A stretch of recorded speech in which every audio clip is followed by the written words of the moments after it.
All right, so I just wanted to. I guess I'm just recording this just so if you wanted to, you have a little bit of background knowledge about some of the pieces that you'll be seeing, especially in, for example, the Sistine Chapel and St. Peter's Basilica. I know this isn't related to U.S. history, but if you're going to Italy, this is rather useful in my opinion. So I'll just walk you through. I'll kind of skip over the notes. If you want to go back over them, you're more than welcome to. But yeah, this is just kind of everything that's going on with Renaissance art. So this is made for a Western civilization class, but I think it's useful for you nonetheless.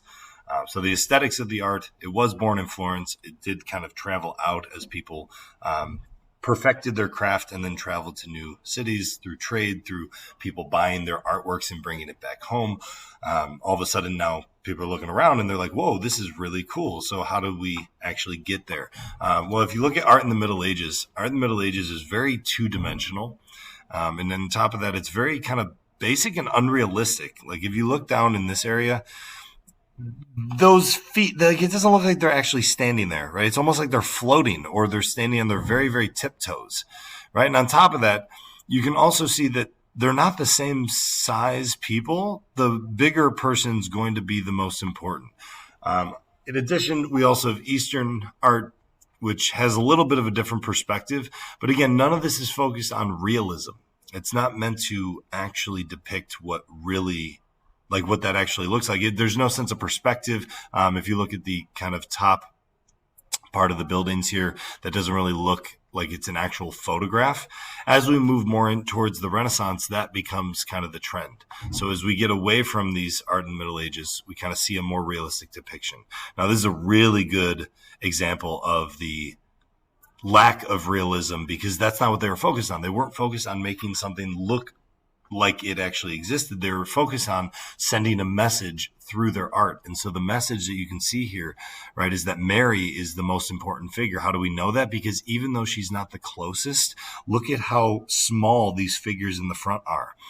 Now, if this is a realistic image, these figures in the front should be the ones that we see, or like the biggest ones, because they're the closest to you. This is how you're able to example. All right, so if you see the size of the Madonna in the middle compared to the size of the people and the figures in the front of the image, perspective would dictate that these would be the biggest, but they're not because you have this kind of being portrayed as the most important. So even though it's not realistic, it's not meant to be realistic. It's meant to show what the actual values of the artist are. And this is a very Catholic-centric piece, so it's definitely going to be centered around the baby Jesus and the Mother Mary.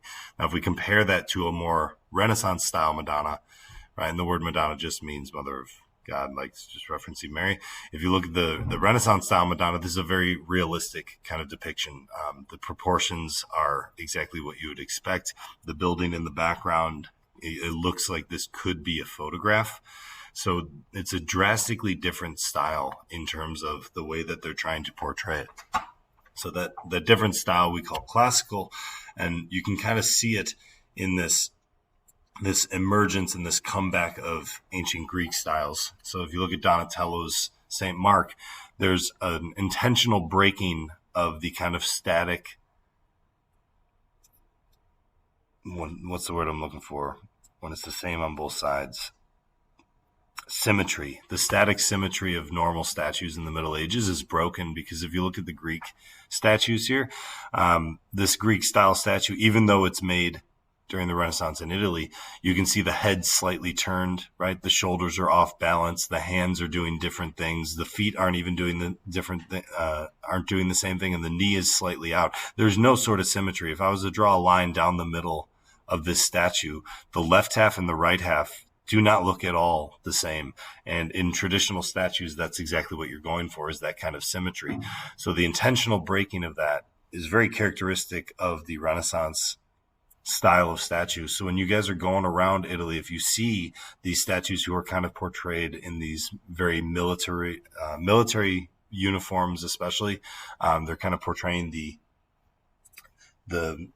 aggressive nature of the spread of Catholicism, but actually it's alluding to that honor as well.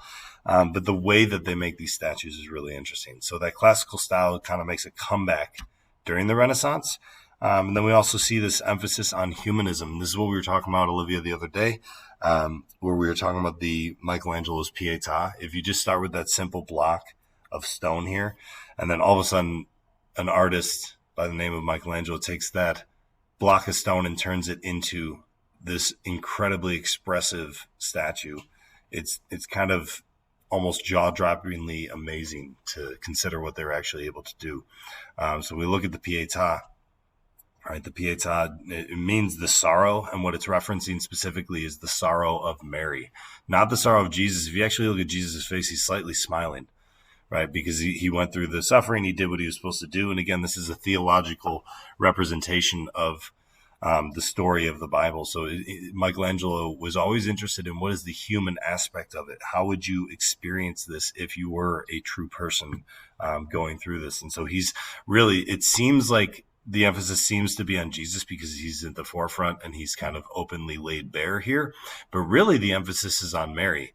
And again, we can see this kind of portrayal of emphasis in the way that the statue is actually constructed. So Michelangelo departs from the traditional Renaissance style here, where he's actually not portraying it based on a realistic depiction. If you look at the size of Mary, Mary's like twice the size of a full-grown male adult. Like, that's just not really realistic. But at the same time, how would you depict Mary as this loving mother figure if she was the same size? The intent behind making Mary so big is that she's kind of welcoming and all-encompassing Jesus in her lap, like she's taking care of him. If you notice the swaying kind of this flowing gown at the bottom, just, you got to remember, this is stone.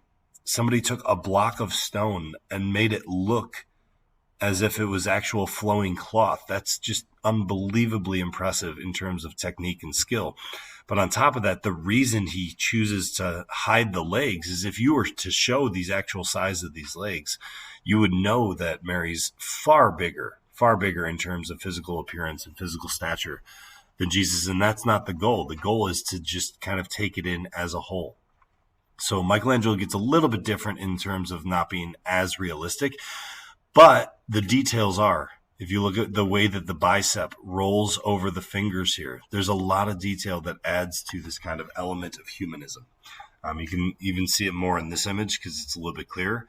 But when you guys walk into the St. Peter's Basilica, this will be immediately on your right, and there'll probably be a line for it, if not like a group of people standing around it, because it's one of the most famous statues of Michelangelo. But when you go into St. Peter's, I strongly recommend taking a moment and just trying to examine the little details and just try and put yourself in that position of Michelangelo. Is how did he make that out of this, essentially? So try and just, I would advise taking that perspective because it makes it a little bit more interesting. Now, when we take a look at this image here, this is again the Pietà, but you can see these kind of corner of Jesus' mouth where it's upticked slightly, almost like he's satisfied with what he's done. Like, I did it. I accomplished my mission. My mission was to save humanity by dying on the cross. I died on the cross, therefore I saved humanity. So he's pleased with himself. Now, again, this doesn't matter if it's true or not. This is the Christian theology that's being displayed. So the accuracy of the theology is not in question here. This is merely a visual representation of that theology. And if you look at Mary's face, this is why it's called the Pietà, is because Mary is looking at her son like, okay, I understand that, like, you're the son of God and that, you know, you saved everybody and awesome, good for you. But at the same time, you're my son. And at the same time, I raised you since the time that you were a baby. I gave birth to you. I did all these things. And no mother in that situation, from Michelangelo's perspective, no mother is going to look at her son and enjoy the fact that he's now dead. And so even though she understands the larger picture, she's still a woman. She's still a person. She's still a human being. And she's looking at her dead son with that type of sorrow, which is where the term Pietà comes from. That's what it's referencing, is Mary's sorrow and Mary's tragedy going through this. So we can, again, see the elements of realism, the way that the bicep curls. That's very realistic. Michelangelo actually studied dead bodies, which was illegal during the time period that he was doing it. But he kind of had some friends in the church, and they were able to allow him certain access. I don't know exactly the details of how he got access to dead bodies, but I know he was using corpses because he was dissecting them to kind of go over the musculature and how these things actually worked. And so if you look at the indents of the fingers into the side and the flesh, all these tiny little details, the placement of the vein, every single detail is accurate. And then on top of that, we can see this kind of emphasis on the human artist. So if you read this inscription that's right across Mary, if you look down in this part here, you can see it kind of coming across Mary's chest here. If you read that inscription, what it says is Michelangelis Buonarrotis Florent Facieba. And what that means is Michelangelo Buonarroti of Florence made this. And so he's kind of claiming credit in it, which is a unique thing. In the Middle Ages, we don't know who made most of the art because the artist did not claim credit because it wasn't about the artist, right? Your individual perspective was irrelevant. It was about the portrayal of what the Catholic Church wanted you to do. So that's kind of an interesting juxtaposition between medieval art and Renaissance art. So with the Pietà, we kind of conclude that section on humanism, and I'll pick it up in the next recording.